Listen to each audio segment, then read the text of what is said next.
Well, good morning, you guys. So you think you want to get into van life or van camping or vamping, as I call it? Yeah, I think I'm the one who coined that term. You thinking about buying a vintage model with the cool hippie factor, but you're worried about buying old? So let me tell you guys, I've owned two, and so that's what this video is going to be about. I'm going to share my experience and my tips for buying old, aka vintage. So if you're interested in that, come on back.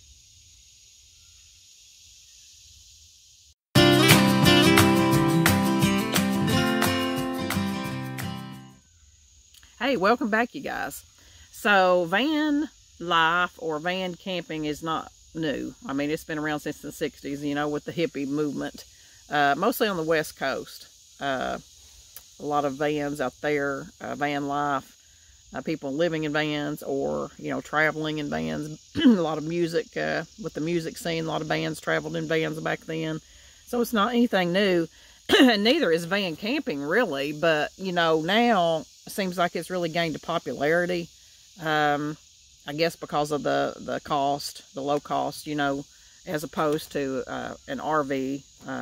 So that's why. And also, you know, the gas mileage, you know, which goes along with the expense, low gas mileage and easy, low maintenance. Those are a few advantages. But now things like your Sprinter vans, you know, these big new Sprinter vans that they've come out with, and the Road Trek, which is like a Class B RV, which is not much bigger than a high top conversion van. It's a little bit, it's about the same width, a little bit longer.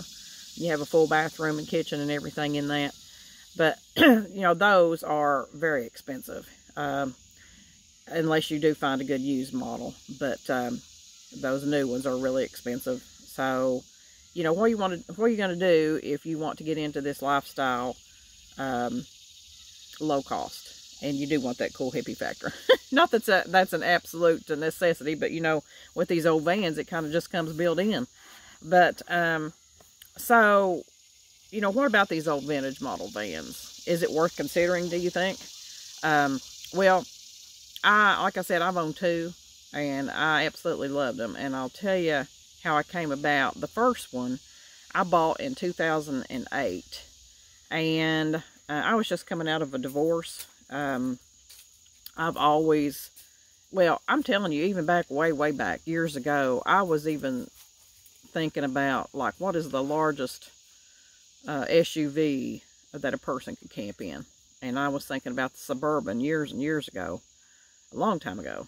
And so I've always had that idea. I've had that, I've loved the concept of traveling in something small. You know, what can you, what can accommodate your needs, that with the ease and least expense and all that. So I've always been looking at that. But so anyway, so after I came out of that divorce, I decided I wanted to do that. I wanted to travel. I was going to travel a lot. I've always loved to travel, and it seemed to me that those high top conversion vans would make me, because I was going to be primarily solo when I traveled. You know, maybe a friend or a family member will be the other person, but no more than two people. So I didn't need much. So it always appeared to me that those high top conversion vans would be an ideal mini motorhome, you know, and they are built for travel. So that's one of the advantages. But anyway, the first one I bought was a 1989 GMC Vandura van, and I bought that in 2008. And so at that time it was 19 years old, almost 20 years old. And there is a blog or post on the website about how all that happened, and there was kind of a funny incident there, a couple of them actually. But you'll probably enjoy reading that. I'll put the link in the description. But you know, in that I said, you know, what was this car lot thinking? You know, why is this woman wanting to buy this van this old and all that? So I'm just imagining what they're thinking. But anyway, it's pretty funny. But I owned that van for about 5 years. Absolutely loved it. It was one of the, you know, the blue plush velvet interior with the wood cabinetry and overhead and all that. It was iconic. It really was. I loved it. And So I had it for about 5 years. I really had no trouble with that van. I mean, other than just general maintenance. The only reason I ended up selling it, I was fixing to go on a trip, and it didn't start. It didn't start, and this was after I'd had it for quite some time. And to tell you the truth, I was kind of aggravated because I thought that the issue was something more than it actually was, really. And I sold it. I'm thinking, I better sell it now. It is getting kind of old, you know. But anyway, I mean, I hadn't sold that no time. Then I knew I had to have another one. I knew I had to have another one because it worked so well for me. And so I set about trying to find another one. Well, the first one, that 1989 model I had, I named it the Edame, after my grandmother. You've probably seen some other videos where I talk about that. And then, so when I bought my second one, I named it the Edame 2, and it was a 1992 Ford Econoline E150.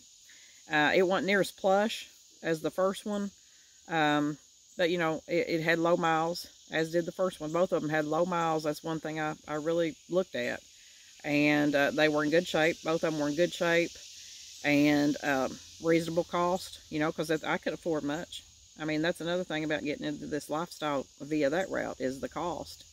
So anyway, it wasn't as plush, but you know, that was okay. It had low miles. It ran really well, and so I purchased that, and I've had that for 8 years, you guys. I had that van for 8 years, almost 9, and I just recently sold it. If you've seen the video I done about letting it go, it was hard to let that go because I loved it. And between those two vans, I've been all over the place. I mean, I've been to several states, and I've only had a couple incidents over all that time. I combined 8 or 9 years on the first one and 5 on the other one. Out of all those years, I've really just had general maintenance, and you know, I've had some things like you know, a couple brake lines replaced, just general upkeep. And the only reason really that I sold the 92 model, the Edame 2, was because I had about 3 years ago, I purchased a vintage travel trailer, which you see behind me. Talking about another old model. I had decided, you know, after having 2 high-top vans, I thought, well, I want to maybe step up and try the camper experience. I've never owned a camper, a real camper, so I wanted to try that. So I had narrowed it down between an enclosed cargo trailer that I wanted to convert, or an A-liner, which I love those, or a vintage travel trailer.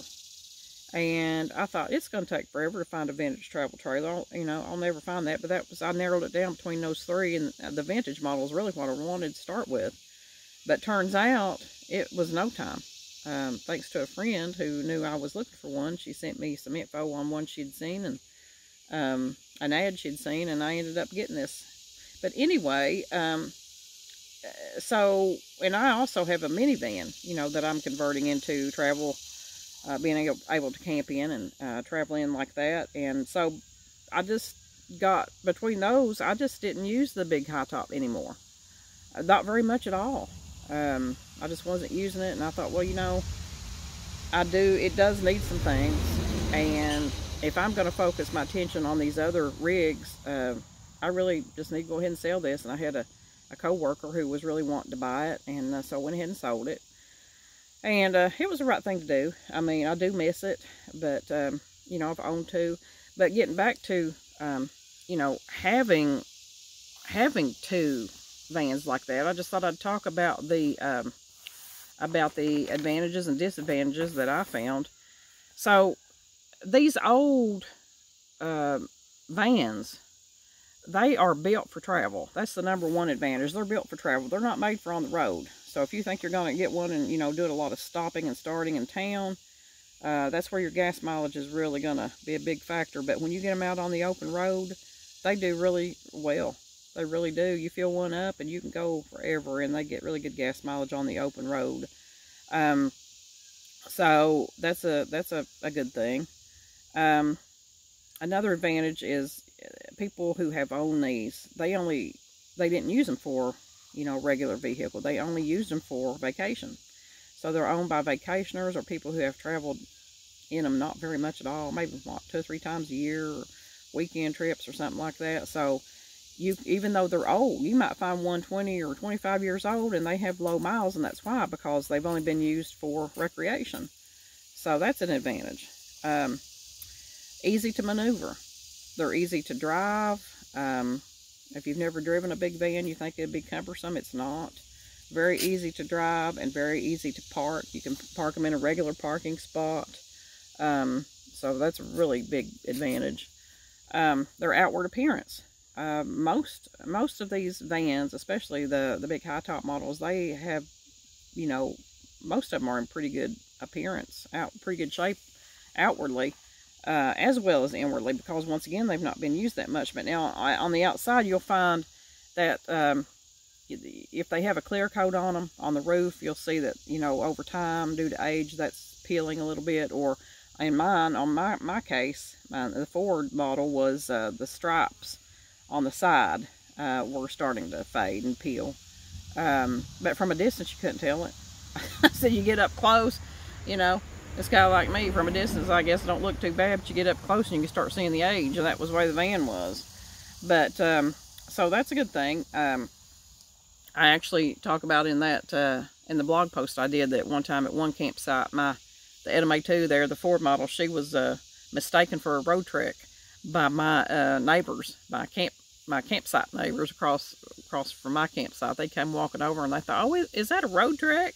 And I was like, no, but I'm so honored, because from a distance, the way it was made, it did look like a road trek. And, so outward appearance. Another advantage is the price. I found both of these, gosh, I can't, anywhere between $2,500 and $3,500. Of course, that was back in, like I said, 2008, and then 2013 when I bought the second one. So, all used vehicles are going up. So I don't know now exactly what you'd find it for, but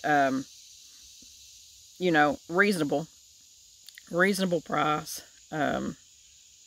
Parts, because they are older, parts are pretty easy to find, as far as, Ford and Chevy GMC models like that, and they're inexpensive, so that's another good thing. They retain their value, because once again, they most of them do still look good and haven't been used that much. Low miles, they retain their value good. So what are some disadvantages? Well, you go back to body parts. Even though, they're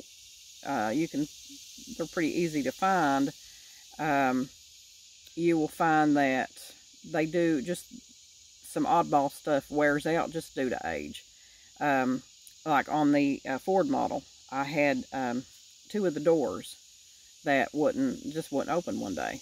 And it was, come to find it out, it was the little plastic, just a little plastic latch that goes inside the latch mechanism. And it was not very expensive at all. I did have that fixed. I took it to my mechanic back then, and they did that kind of work too, and they fixed it. It was very hard to get to put that piece in, but it was, it wasn't very expensive at all. So, things like that happen, just due to the age. Harder to clean. The high tops are harder to clean. You're going to have a ladder to get up there and clean the roof and do it well. Just like you would an RV. So, of course, that's not that big a deal. But I'm just saying, what are some of the downsides? It's conspicuous. It sticks out in the crowd. So if you're wanting to be stealthy and blend in, big van's not going to do that. If you're not worried about that, that's not a big deal. Seat removal. If you're going to have any space in that, you need to remove those rear seats. Well, not the rear seat, because that's like a bench seat that turns into a bed. But the 2 captain's chairs behind the main chairs. I removed those, and it creates plenty of space. If you'll see some of the other video that I did on some things I did in my Ford model, as I added a kitchen, like a little counter space, and you know, some storage up above and that kind of thing. But you got to look at that about the seat removal, and if you want to, you know, if you want to sell it later, you know, with those seats, you're going to have to look at storing those seats somewhere. So that's consideration, and those are, you know, pretty big and bulky, so you have to store them somewhere. So that's about it. But as you can see, just by, I mean, my experience here with the advantages, the pros and cons of these old model vans, the advantages far outweigh the disadvantages they have in my case. So my tips, y'all, if you are thinking about buying old, vintage, and getting into the van lifestyle, van camping, some of my tips, you know, first of all, to think about and look for will be, how are you going to be traveling solo, or are you going to be traveling with a partner, with a family? You know, that's going to determine your needs. That's going to determine your sleeping arrangements, your bathroom needs, your how much storage you're going to have, and that kind of thing. You know, it's so funny too. I know there are so many people who have nice RVs, campers. I don't know how many times I've seen them, people who, they take those to the campgrounds and they don't even use the bathroom facilities that they have in the camper. They use the campground facilities, like the campground bathhouse and shower. I don't know why. To me, that I think it defeats the whole purpose. I mean, if you're going to take your house on wheels with you, wouldn't you want to use everything in it? Why else would you buy it? I really don't get that. I know one couple, one time, they stored things in their bathroom. Stored clothes and stuff like that. It just doesn't make any sense to me. But anyway, determine who's going to be traveling. Number 2, storage. Now, the first one I had, the GMC model, it had a lot of storage. It had those nice wooden cabinets up above. Now, the second one did not. The Ford, like I said, wasn't as plush, so it had no cabinets. It had no storage up above. So I had to be creative and come up with some storage solutions on my own. So that's something to think about. Cruise control. It may not be a big issue for you. For me, it was huge. It has to have cruise control, because if you're going to do a long distance travel, or me, I have to have that. I have some trouble with my right foot anyway, so I have to have that cruise control. So make sure that works in an old model. The hitch receiver tow package.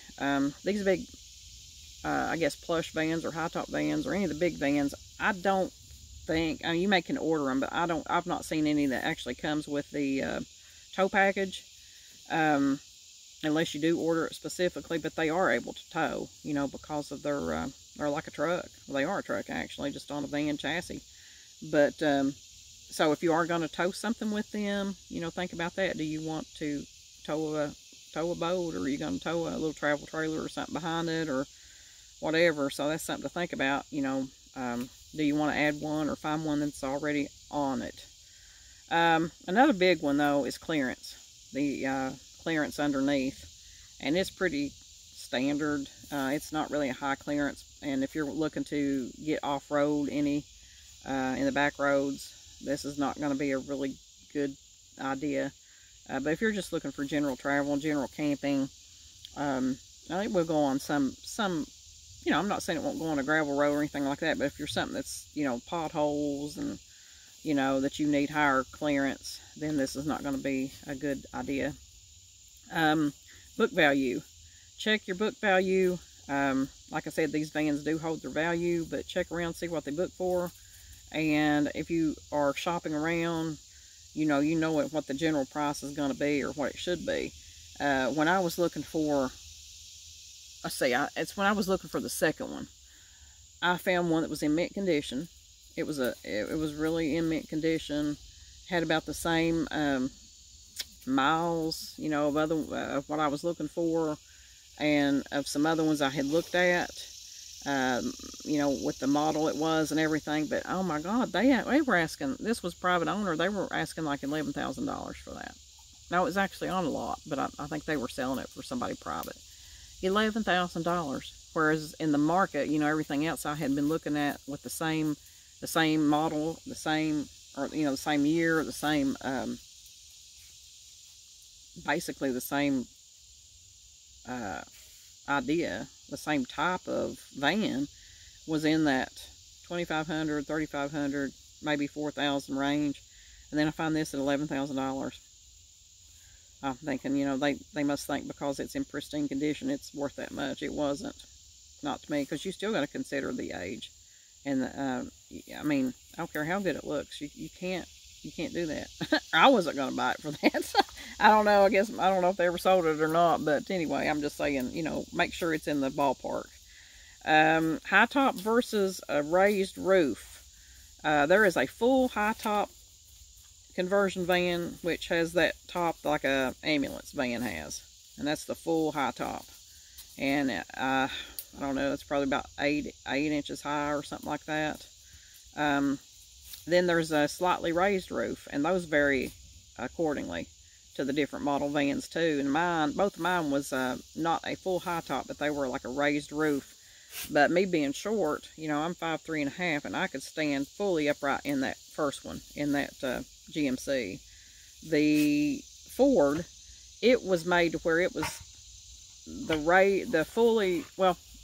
the bulk of the raised part was at the front of the van, so I could stand more upright in that than I could the back. So there's variances in that. So if standing up in a van is of utmost importance to you, then you need to make sure that you look at that. You know, do you want that full high top, or do you want a raised roof? And then, you know, you got your vans that don't have either. A low top van, I don't think I could handle that. But anyway, it all depends on what you think you can handle. If you have to stand up, or do you not? Age, just the age. Now, the age is a factor. You know, you need to go into that. If you do buy one, go into it expecting that you're going to have to fix some things right off the bat. But as long as it's not major, you're not talking about, you know, not a motor or something really serious. You know, you may have to fix a brake line. You may have to fix, I don't know, some of the things like the latches, or just some minor things, or some general things. But expect that. Get it checked out by a mechanic if you can at all. It's another tip. If you have the opportunity, take it to your mechanic if they'll let you take it and test drive it. Have it checked out. If not, just kind of look at all these things that we've talked about. Do a walkthrough, or maybe take somebody with you who's more knowledgeable about vehicles that you are, more the mechanics. You know, find out if it's one owner, how many owners it's had, and all that. Just the general stuff you'd have on anything buying used vehicles. And number 10, watch YouTube videos to get ideas about older model vans. You know, look at other people who have purchased them and who have converted them, you know, added storage solutions or modified them in whatever way to make them work for them. So that's a great idea, and y'all probably do that if you've been thinking about getting into the van lifestyle. So anyway, those are 10 tips, my tips for buying old, buying vintage. If you can see behind me, if you can see my beads hanging in that window in my camper, so it is going to have a cool hippie factor too, you guys. I can't wait. The tour of this camper is coming eventually, I promise. I just got to do a couple more things on the inside, and of course the outside is going to be painted. I had hoped to get that this year. I don't know if I'm going to get to or not, because I can't figure out the color scheme. I really can't.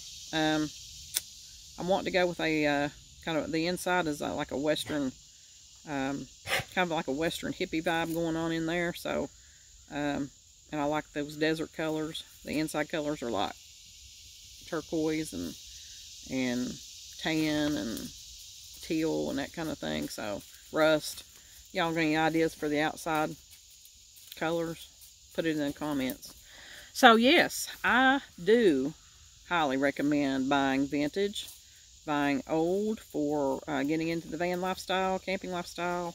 Definitely, if everything checks out okay. I've had a great experience with it. There was only 2 incidents that I really had while traveling. One of them was just a serpentine belt. I was en route to Hershey, Pennsylvania, Hershey Park, Pennsylvania, out that way. and my serpentine belt broke in the Ford model.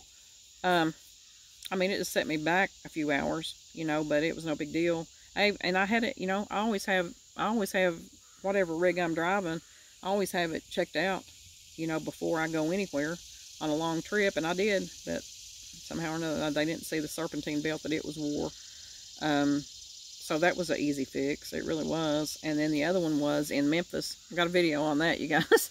In Memphis, I did have a brake line that busted, but I was in a parking spot. I was in a parking space on the street, so it worked out okay. But still, those were the only two things, like, you know, being out quite a ways out that I had. And it was no big deal. I got it done, and there you are. So, you know, in other models, other old models, just general vehicles, I will tell you this. I think it was in 2015, I bought a Blazer, a little Chevy Blazer, and you guys, I needed a vehicle, and, you know, for everyday use, and for work, and I had to have one, and I couldn't afford much. And my mechanic at that time, he had some vehicles on his lot that he was selling for people.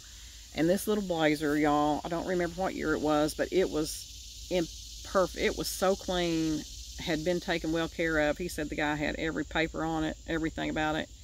And I remember standing there. There was my mechanic. A friend of mine was with me, and some other guys there. And you know, they were talking about that vehicle, and while they were talking, in my mind, I was praying. I was saying, Lord, you know, I need a vehicle, and I can't afford anything else, and I'm trusting you that this is going to be okay to buy, at least temporarily, so I can get something better. And y'all, it had over 250,000 miles on it. 250,000 miles. And but, you know, based on everything else and the care that this man the owner had taken care of it, I went ahead and bought it, and it was great. I never had any trouble with that.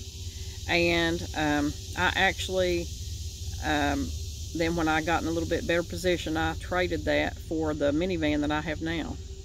And so it worked out wonderfully, and I know the prayer had a lot to do with that. So most recently, so when I sold my 1992 Ford model, just what, a couple months ago, I wanted to save the miles on my minivan, because I am going to do a lot of traveling in that, so I wanted to save the miles on that. So I just needed a everyday vehicle for work and that kind of thing. So I purchased a 2008 Suzuki XL all-wheel drive, and y'all, I love it. I mean, I love it. And so far, I've had it, what, almost 2 months now, month and a half. It's done well.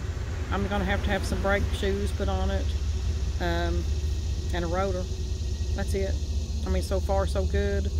And it's, you know, it's got 177,000 miles on it, but it's been taken care of. And a Suzuki, you know, it's like a Toyota. You can't wear them out. So we'll see what happens. But again, I prayed about it, and you know, I've got to have an everyday vehicle. I'm saving miles on that van. Anyway, you guys, so I just wanted to share my experiences and tips with about buying old, buying vintage. It is absolutely doable. I highly recommend it. Just be sure everything checks out. So anyway, happy vehicle shopping, happy van hunting, and it is a great lifestyle to get into. And so anyway, there you go. Y'all, stay tuned, because my next adventure video is coming up pretty soon, and it's centered around one of my Western heroes, and I just got back a little while ago, so you guys are going to love that. Stay tuned. Remember to subscribe. Hit the thumbs up if you're getting any value on these videos, especially this one. So hit the thumbs up, share, like, subscribe here to the video channel, and hop over to galgoncamping.com. There's actually a blog post about all this on the van, but I figured I'd do a video on it because I hadn't done that.